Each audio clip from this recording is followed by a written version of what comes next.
Ah, il a fait parler de lui beaucoup dans les derniers mois, mais particulièrement hier. C'était sa journée. C'était le lancement de sa campagne, la présentation de son parti politique et la confirmation de sa candidature pour la mairie de Québec au mois de novembre prochain. Sam Hamad, le chef de Leadership Québec, qui est en studio avec nous. Monsieur Hamad, bonjour. Bon matin. Enfin!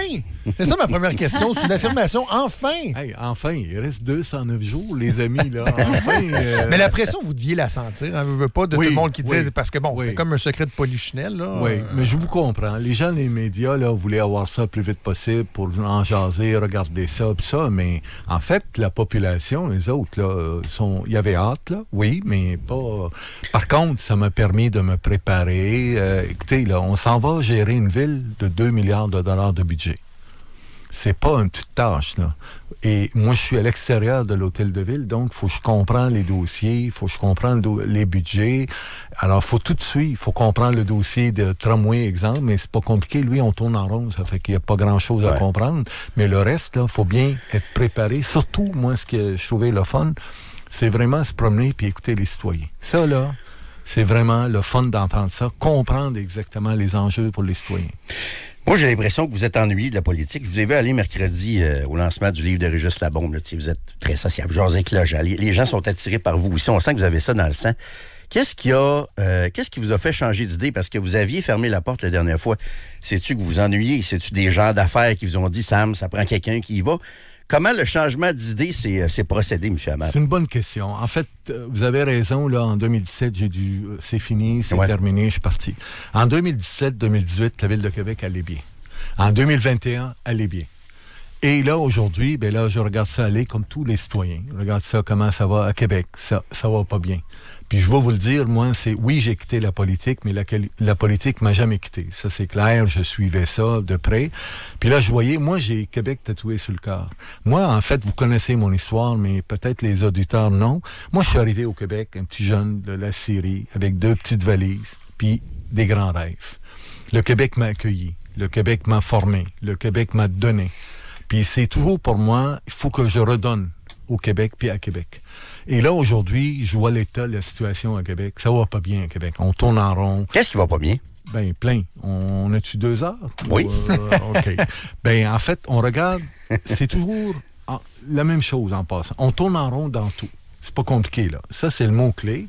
On tourne en rond dans le dossier de tramway. On tourne en rond, exemple, le Colisée. Décider le Colisée, ça fait 4 ans qu'on en parle. On va consulter. Ah non, on a décidé, on y va pas. Tous ces événements-là, tous ces gestes-là qu'on pose, chaque fois qu'on tourne en rond dans un dossier, il y a un élément important, c'est que la faisabilité devient plus difficile. 2, les coûts vont augmenter. Quand on a décidé, vous étiez là en passant, Centre Vidéotron. On est arrivé, on s'est rencontrés. Régis, il est venu nous voir. On est allé voir M. Charest. On est assis ensemble, je me souviens toujours, dans la salle du premier ministre. On est assis. M. Charest regarde. Régis vendait son affaire. On y va. On l'a réalisé. Puis en plus, on l'a réalisé moins cher qu'il était prévu. Ça, là, c'est un exemple de leadership. Il y avait le leadership de Régis, puis le gouvernement a suivi après, puis on a réussi à faire un beau projet. Aujourd'hui, c'est ça qu'on a. Est-ce que ça vous tente, puis est-ce que vous vous sentez prêt à gérer le quotidien d'une ville? Ça, dans le sens qu'on dit souvent, moi, j'aime l'image d'un politicien fédéral qui fly à 50 000 pieds dans les airs. Le politicien provincial, il est à 10 000 pieds, puis le politicien municipal, lui, il est au ras les pâquerettes. Oui. Puis des fois, on dit c'est bien beau d'avoir des visions sur des partenariats à l'étranger, des villes, puis tout ça, mais on veut que le déneigement, on veut que les vidanges, on veut que la voirie, que ce soit bien fait parce que c'est la mission première. Vous avez été ministre au provincial longtemps, des grands projets, puis êtes-vous prêt à faire ce b.a.-ba-là de la gestion d'une ville?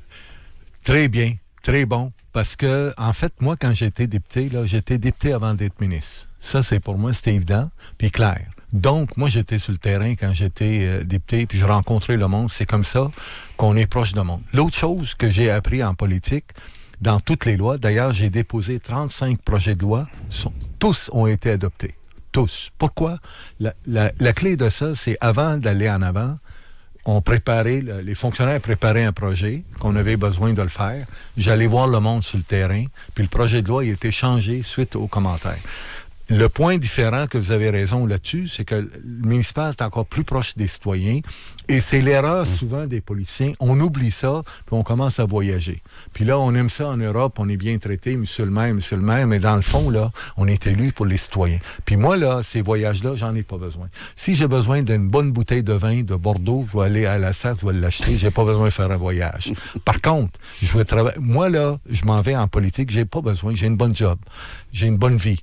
Le golf va bien. Ça va bien, oui. Jérôme. Oui. Mais là, il va aller mal. Et pour moi, c'est des sacrifices parce que je suis convaincu qu'il faut faire quelque chose, puis on a besoin. Oui. Puis je m'en vais là pour travailler.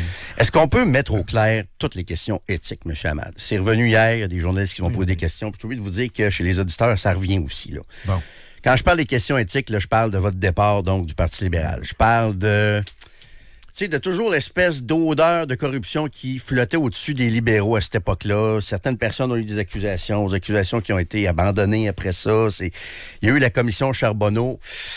Bon. Qu'est-ce que vous pouvez répondre aux gens qui encore ramènent les questions éthiques des libéraux en ce qui vous concerne? Là, on en parle, puis on en parle en long, puis on a parlé en long, puis en large, puis la même cassette revient. On va essayer de régler ça réglons ça là, avant avec vos auditeurs. Oui. Premièrement, s'il y a eu des poursuites, là, ça fait longtemps que j'ai eu des poursuites. Il n'y en a pas eu. En passant, il y a eu 4 enquêtes. 4 enquêtes. Commissaire d'éthique, le DGE, la vérificatrice générale et le directeur de poursuite criminelle et pénale, tout ce monde-là, c'est venu à une conclusion. En passant, c'est un seulement qui a conclu parce que les autres, il n'y avait rien, puis rien. OK? Tout le monde, écoutez-moi, rien. La seule chose, c'est le commissaire d'éthique qui dit que je n'étais pas prudent. En passant, pour la compréhension des gens qui nous écoutent, commissaire d'éthique, là, il y avait 3 choix. Il peut dire, t'étais pas prudent, fais attention, tout ça. Deuxième alternative, qui est plus sévère, c'est donner un blâme. Puis je vais vous donner des exemples des blâmes qu'il a donnés. Il a donné des blâmes, 3 ou 4, je sais pas combien, à M. Fitzgibbon. M. Fitzgibbon même était blâmé par l'Assemblée nationale, les élus. Moi, je suis pas rendu là, aucun blâme. M. Pelado, on n'en parle pas, il y a eu 2 blâmes. Moi, j'ai jamais eu de blâme. Ça, c'est la réalité. C'était quoi l'imprudence? Comment vous l'interprétez d'avoir manqué de prudence? Parce que moi, je suis un gars dévoué, je veux que les choses marchent. Il y avait une négociation avec une compagnie qui s'appelle Prométhée, qui est reconnue au Québec, qui crée des emplois dans Rivière-du-Loup. Puis en passant, Rivière-du-Loup, c'est ma terre d'accueil. Quand je suis arrivé, le petit gars, là, c'est là que je suis atterri. Dans cette région-là, cette compagnie-là existe. Et en passant, le gouvernement de la CAQ, ils ont donné plein de subventions après. Ils ont fait une demande de subvention. Tout ce que j'ai dit, j'ai demandé aux fonctionnaires d'avoir un deal, de régler, puis régler avec la compagnie. Point final. Il y avait du monde qui sont intervenus et j'étais jamais au courant de ce qu'ils disaient dans leur email, leur communication. Ils se parlaient entre eux, puis ils parlaient de moi. C'est tout simplement ce qui est arrivé. En plus, dans la loi d'Investissement Québec, le ministre a un droit de discrétionnaire. Il peut décider lui-même, en passant, d'arriver et dire on donne 2 millions, on donne 3 millions, ce qui arrive depuis des années, c'est arrivé encore. Alors, à la fin de la journée, là, j'ai eu cette injustice-là qui m'a fait mal. Et il y a un gars qui était premier ministre dans le temps, je le dis pour la première fois ici, il n'a pas respecté sa parole. Mais vous savez quoi? C'est très drôle que... Ben c'est drôle.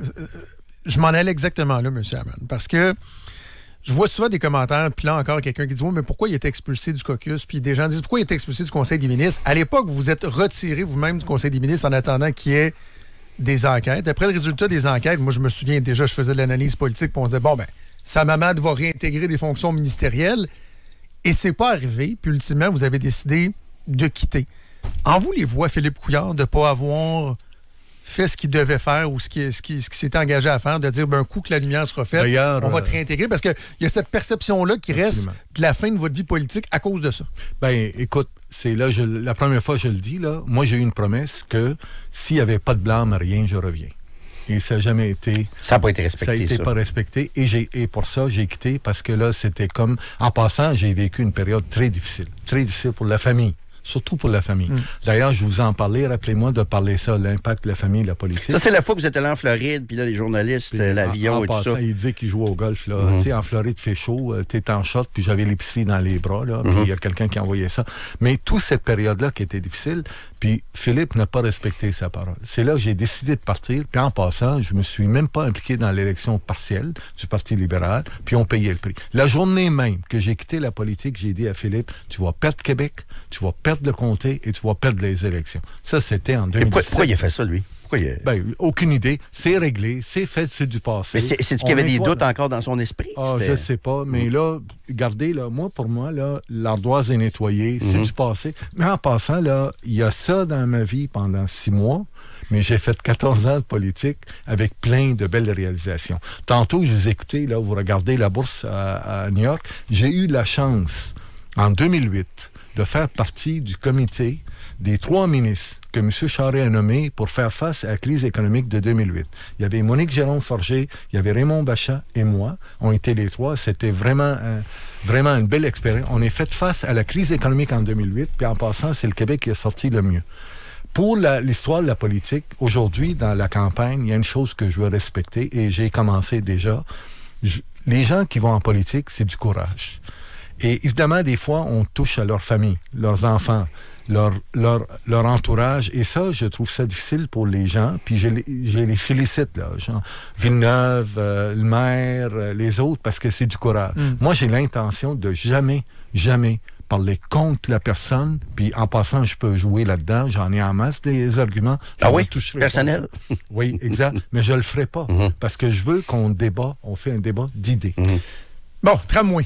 Oui. Là, on a compris, hier, on a eu la confirmation que vous, le tramway, c'est pas votre tasse de thé, mais là, vous voulez, je crois, il reste 209 jours. Oui. Ça, c'est nouveau par rapport à hier. Hier, c'était 210 jours. Là, il reste 209 jours. Oui. Donc, on a une exclusivité dans Trudeau-Landry. mais blague à part, est-ce qu'on se dirige vers quelque chose qui ressemblerait plus à un SRB? Là, il y a beaucoup de titres, là, contre. J'aime pas ça. Puis c'est pas moi qui le dis, j'ai jamais dit. Moi, là, je suis pas contre. Je m'en vais pas en politique pour être contre ci, contre ça. Ça, c'est facile d'être contre. Moi, je m'en vais pour.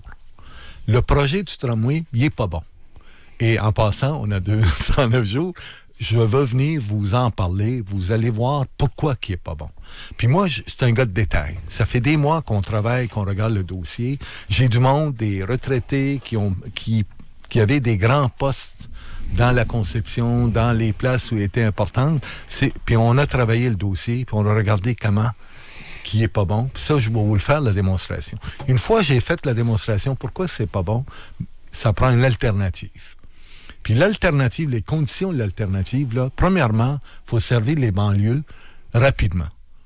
Parce que dans le dossier de tramway, on fait le tramway, une autre phase, on fait SRB quelque part. 3e phase, on va aller chercher les banlieues, en passant.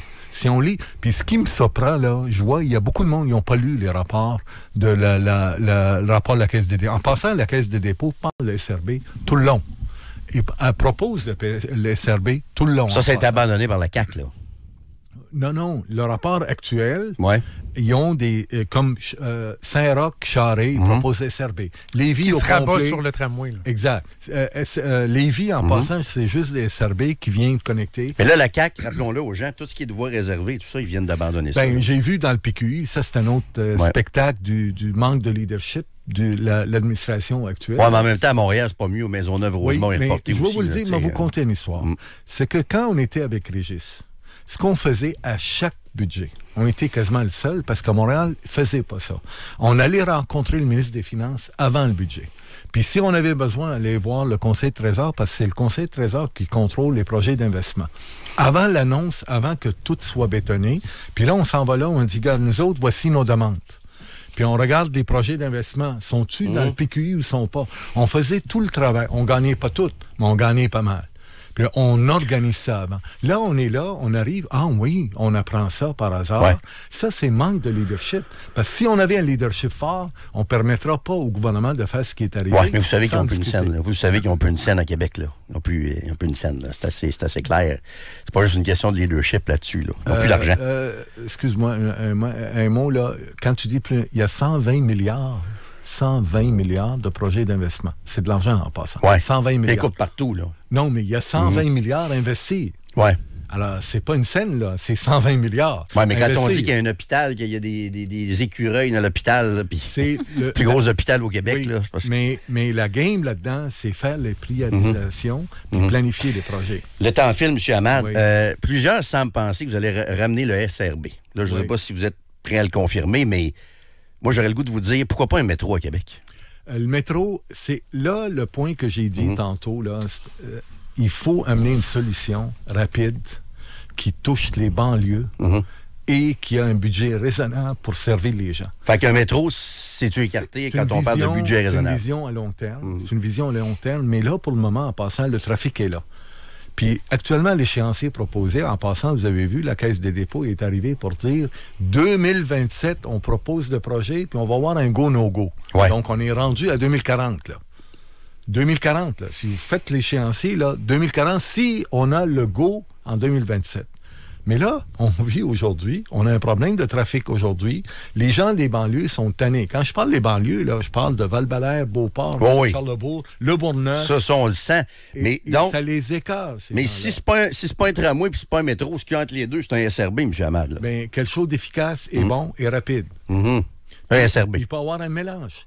Allez voir l'étude de la Caisse, vous allez voir plein de solutions. En passant, la Caisse, on fait une bonne job. C'est à nous autres. Puis l'autre chose, c'est que vous l'avez vu, là. Puis en passant, j'ai apprécié votre émission quand vous avez parlé des nombres de chauffeurs, là. Jonathan, tu as parlé du nombre de chauffeurs qui manquent à RTC. Nombre de trajets annulés. Puis nombre de trajets diminués, puis on le misère. Tu as fait tout un rapport, là, ce qui se passe. Puis là, en plus, cette société d'État-là, qui est dans le misère, là. Cette société-là est 9e sur 10 au Québec en passant. 9e sur... On est le dernier. Puis là, cette société-là, qui a le misère à embaucher des chauffeurs d'autobus, demain matin, ils vont embarquer, ils vont chauffer le tramway. Ça prend-tu un ménage dans la ORTC? Oui. Nicolas Girard, c'est un ancien collègue de l'Assemblée nationale. Oui. Trouvez-vous qu'il fait une bonne job à la tête du RTC? Nous, il n'est pas venu nous parler encore. En fait, là, il y a 405 employés, 500 employés à RTC qui font la gestion et des contremaîtres pour un total de 1700 employés. Faites le calcul, puis je vous laisse comprendre. Allez-vous faire le ménage en arrivant à la mairie? On n'a pas le choix. On n'a pas le choix parce que, tu sais, on arrive là, on a en passant le garage là, qu'on a acheté, on a payé 25 millions, je pense, parce que moi, j'ai pas tout l'accès à des données. Puis l'RTC, en passant, les données au budget, c'est plus difficile. La Ville de Québec, c'est parfait, l'accès au budget. On a payé 25 millions pour le garage, on l'a démoli, on essaie de le bâtir, puis là, on a arrêté. Puis en plus, en passant, là, dans les affaires, pardon, donner un bonus là, est en fonction des critères par année. Ouais. Tu ne donnes pas un bonus parce que tu étais fin il y a 3 ans. Là. Tu donnes un bonus parce que cette année, tu performes. Tu performes. Et voici les critères.